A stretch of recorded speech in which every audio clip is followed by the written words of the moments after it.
ចំពុកទាខឲ្យផ្លាយមេពូចេញមកឡើងជាប់ភ្នែទាខជាប់ភ្នែនេះតបងប្អូននឹងពីវិធីសាស្ត្រធ្វើដែរមិនធ្វើចេញមកបានជាប់ភ្នែចុះសម្រាប់បាយបឋមយើងជាមួយនឹងសាច់តុនមានពុកទាកឡុកញ៉ាំជាមួយនឹងពុកទាជាប់ភ្នែនិយាយពីថាត្រូវគ្នាសាហាវហើយនេះខ្ញុំប្រើសាច់ស្មើមុខចំនួនកន្លះគីឡូខ្ញុំបាត់យកស្បែកវាទេខ្ញុំហាន់វាជាប្រទេសទូចយកវាមកបន្លាខ្ញុំមានទឹកស៊ីអ៊ីវទឹកម្ទេសប្រេងខ្យងខ្ញុំបន្ថែមម្សៅស៊ុបនិងប៊ីចេងបន្តិចហើយខ្ញុំច្របាច់គ្រឿងមួយសាច់នឹងឲ្យចូលជាគ្នាបានល្អហើយខ្ញុំទុកវាបន្លែកសិនហើយបន្តមកទៀតខ្ញុំចាប់ផ្ដើមដាំឆ្នាំងឲ្យក្តៅខ្ញុំដាក់ទឹកហើយខ្ញុំបន្ថែមទឹកខ្មេះបន្តិចមុននឹងដាក់ស្ងោរបង្គាចូលហើយដែលខ្ញុំបន្ថែមទឹកខ្មេះបន្តិចនោះវាជួយឲ្យបង្គានោះវាស្រួលបកពេលយើងស្ងោរហើយបន្តមកទៀតខ្ញុំកូរស្ករត្នោតឲ្យឡើងក្លិនឈ្ងុយខ្ញុំបន្ថែមទឹកស៊ីអ៊ីវចំនួន1កូនចានចូលហើយខ្ញុំដាក់ទឹកជាចំនួន3កូនចាននិងទឹកស៊ីអ៊ីវខ្មែរដើម្បីបង្កើនពណ៌ទឹកខយើងឲ្យកាន់តែមើលទៅពណ៌ស្អាតបងប្អូនអាចមើលបានទឹកខ្មេះដែលយើងដាក់ចូលជាមួយនឹងទឹកស្ងោរពងនោះពេលយើងបកពងចេញមកវាអត់មានបែកមានអីទេហើយយើងចាក់ទឹកខយើងចូលមកបន្តមកទៀតខ្ញុំចាប់ផ្ដើមមកកូរពងជាបង្គាកឡុកម្ដងរាប់បង្គាកឡុករបស់ខ្ញុំមានថែមគ្រឿងអីទេគ្រាន់តែចៀនវាហើយទុកវាម្លែកសិនបន្តមកទៀតខ្ញុំយកសាច់ដែលបានបន្លាក់ហើយនឹងយកមកដាក់ចៀនហើយខ្ញុំបន្ថែមទឹកដោះគោខ្ទិះចំនួន1វែកសឡនិងទឹកដោះគោខាប់បន្តិចហើយខ្ញុំបន្ថែមស៊ីអ៊ីវខ្មែរចំនួន1វែកសឡ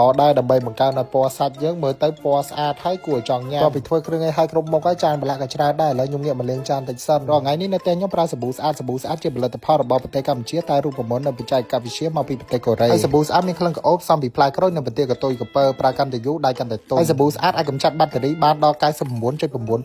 ប្រភេទនេះអាចកម្ចាត់ស្នាមប្រឡាក់និងកំណកខ្លាញ់បានស្អាតព្រោះវាខាប់ពពុះច្រើននិងលាងចានបានច្រើនឥឡូវខ្ញុំចាប់ផ្ដើមអាហារបង្គាកឡុកជាសរសៃនិងសាច់ជ្រូកជាចំណិតទូចរាប់បាយបឋមមួយមុខនេះមើលទៅធម្មតាទេតែអីដែលពិសេសហ្នឹងគឺបង្គាខជាប់ភ្នែដែលយើងធ្វើចេញមកជាប់ភ្នែបានល្អខ្លាំងមែនទែនបងប្អូនមើលតែសម្រាប់បាយបឋមដែលខ្ញុំធ្វើនេះក៏ដឹងថាតំណប៉ុណ្ណាដែរបើបងប្អូនចង់ដឹងពីព័ត៌មានបន្ថែមឬជួយផលិតផលសាប៊ូស្អាតនេះអាចតាក់ទងទៅកាន់ទំព័រ Facebook Page ស្អាត Cambodia នេះបានអរគុណបងប្អូនទាំងអស់គ្នាបាយបាយ